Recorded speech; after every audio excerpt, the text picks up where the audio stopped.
Bruh.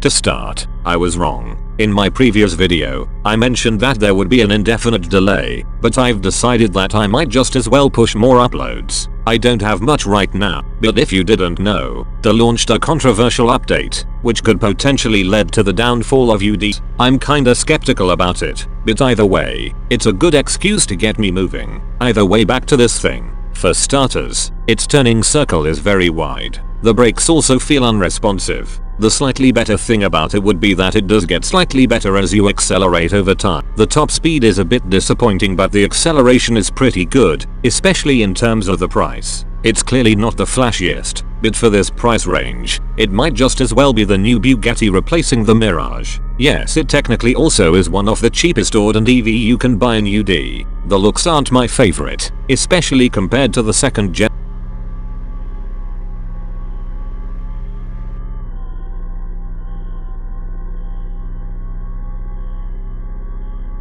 It is an EV after all, so I'd expect more, but it is reasonably cheap, so that's a decent excuse to get away with it. Still, it performs worse than the Golf cart, which for this reason alone, is more than enough for me to not buy this. The suspension is reasonably soft, which does improve the ride quality by quite a margin, but I do feel like the car tends to be a bit grabby at times, and it honestly sounds like a spaceship. It does have its role-playing purposes, which as a result, I wouldn't say that it's worthless. But if you aren't that into role-playing, especially in those tiny details that people barely notice, why bother buying this when you can get something else? I guess it's still cheap enough, which makes your wallet hurt a lot less.